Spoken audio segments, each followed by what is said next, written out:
በመዲናችን አዲስ አበባ ባለፉት 3 ወራት ብቻ በተሽከርካሪዎች ዋጋ ላይ እጅግ አስደንጋጭ ሆነ የዋጋ ጭማሪ መመዝገቡ ተገልጿል። በተለይ በኤሌክትሪክ ተሽከርካሪዎች ላይ የታየው የዋጋ ንረት ነጋዴዎችንም ሆኑ ገዢዎችን በእጅጉ አሳስቧል። በዛሬው ፕሮግራማችንም ለመሆኑ በእነዚህ ተሽከርካሪዎች ላይ በሚሊዮኖች የሚቆጠር የተጋነነ አስደንጋጭ ጭማሪ መደረጉ ከምን ጋር ተያይዞ ነው የሚሉትን ዝርዝር መረጃ እስከ መጨረሻው ይከታተሉ። ሰላም ጤና ይስጥልን። የተወደዳችሁና የተከበራችሁ የቻናላችን ተከታታዮች እንደምን አላችሁ? እንኳን ወደ ቻናላችን በሰላም መጣችሁ። በዛሬው ፕሮግራማችን ላይ እጅግ በጣም አስደንጋጭና ብዙዎቻችንን ያሳሰበው የመኪና ዋጋ በተለይ በዚህ 3 ወራት ውስጥ ብቻ እጅግ ያልተጠበቀና አስደንጋጭ የሆነ የዋጋ ጭማሪ መኖሩ እንግዲህ እጅግ በርካታ ሚዲያዎችን እያነጋገረ ይገኛል። እኛም በዛሬው ዝግጅታችን እንግዲህ ከምን ጋር ተያይዞ ነው እነዚህ ተሽከርካሪዎችስ የትኞቹ ናቸው ይህንን አይነት የተጋነነ ጭማሪ የተደረገባቸው የሚሉትን ሙሉ ዝርዝር መረጃ እንዲሁም ደግሞ እጅግ ለበርካታ ጊዜያት ስትጠይቁኝ የነበረ የቻናል ቤተሰቦች ከኤሌክትሪክ መኪናና ከነዳጅ መኪና የትኛው ይሻላል የሚለውን በዚህ ቪዲዮ አካትቼ ይዤላችሁ ቀርቤያለሁ። እንደምታውቁት በዚህ ቻናል የመኪና ዋጋ ሲጨምር ጨምሯል፣ ሲቀንስ ቀንሷል እያልን ለበርካታ ጊዜያት መረጃውን ወደ እናንተ የምናደርስበት ነው። ሰብስክራይብ እያደረጋችሁ እንዲሁም ይህ ቪዲዮ ለብዙዎች ተደራሽ እንዲሆን ላይክ ማድረጋችሁን አትርሱ። በቀጥታ ወደ መረጃው እናምራ። እንግዲህ ክቡራን ተመልካቾቼ የመኪና ዋጋ በሀገራችን ኢትዮጵያ እጅግ በጣም አነጋጋሪ እየሆነ መጥቷል። በተለይ በዚህ 3 ወራት ውስጥ ያለው ጭማሪ በርካታ ሚዲያዎችን እያነጋገረ እንደሚገኝ እጅግ በርካታ መረጃዎች እየወጡ ይገኛሉ። በመዲናችን አዲስ አበባ ባለፉት 3 ወራት ውስጥ በተሽከርካሪዎች መሸጫ ዋጋ ላይ ታይቶ የማይታወቅና ገበያውን ያናወጠ ከፍተኛ የዋጋ ጭማሪ መመዝገቡን በዘርፉ የተሰማሩ ነጋዴዎች ገልጸዋል። እንደ ባለሙያዎቹ ገለጻ በዚህ አጭር ጊዜ ውስጥ በተለይም በኤሌክትሪክ ተሽከርካሪዎች ላይ ከ500 ሺህ ብር እስከ 2 ሚሊዮን ብር የሚጠጋ የዋጋ ጭማሪ መታየቱን ለብስራት ሬዲዮ መናገራቸው ነው የተገለጸው።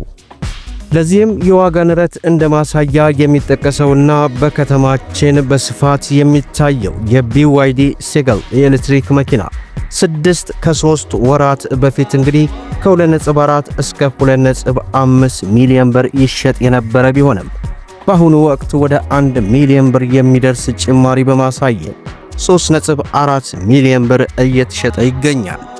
በተመሳሳይ መልኩን ዮናፕ ወይንም የቢዋይዲ ምርት የሆነው ዮናፕ የተሽከርካሪ ምርት ቀድሞ ከነበረበት 3.6 ሚሊዮን ብር ወደ 4.8 እና 4.9 ሚሊዮን ብር ከፍ ብሏል። የዋጋ ጭማሪ እንደ መኪናው አይነት ሞዴልና ደረጃ ከዚህም በላይ ሊሆን እንደሚችልም ተጠቁሟል።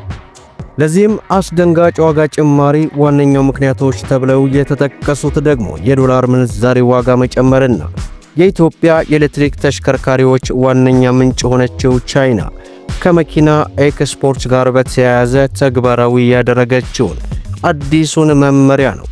በገበያው ላይ ከፍተኛ የሆነ የመኪና ፍላጎት መኖሩን የሚገልጹት የዘርፉ ተዋናዮች ዋጋው ቢጨምርም የገዢው ቁጥር ግን አሁንም ከፍተኛ እንደሆነ ይናገራሉ።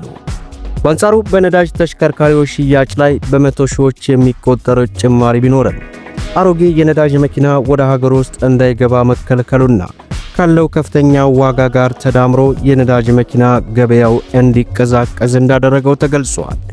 በአሁኑ ወቅት በገበያው ላይ እንደ BYD E2፣ ዮናፕ እና BYD ሶንግ ፕላስ ያሉ ሞዴሎች በስፋት እየተሸጡ ቢሆንም ከፍተኛ ተፈላጊነት ያላቸው ሴገል እና E2 የመኪና አይነቶች ግን በገበያው ላይ እጥረት እየታየባቸው መሆኑን ተናግረዋል።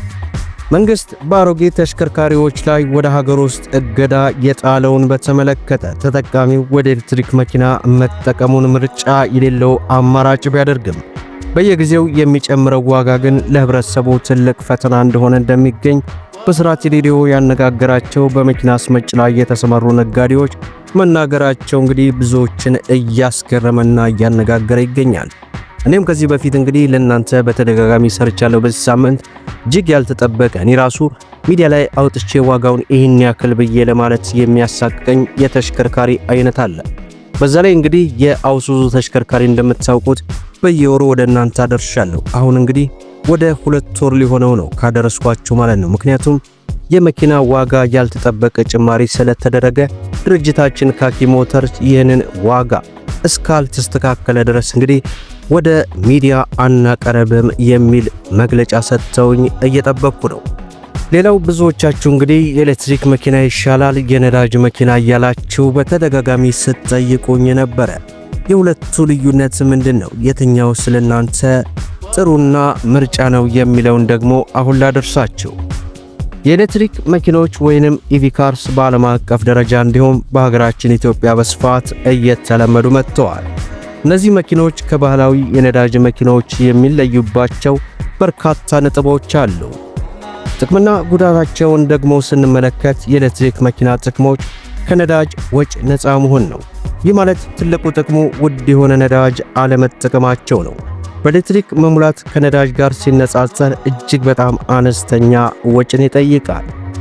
የኤሌክትሪክ መኪኖች እንደ ነዳጅ መኪና ሞተር ዘይት፣ ፊልትሮ እንዲሁም ስፓርክ ፕለግ የሌላቸው፣ ይህም የመኪናውን የጥገና ወጪ በከፍተኛ ሁኔታ እንደሚቀንስ እንግዲህ እጅግ ለበርካታ ጊዜያትም መረጃውን ሳደርሳችሁ ነበር።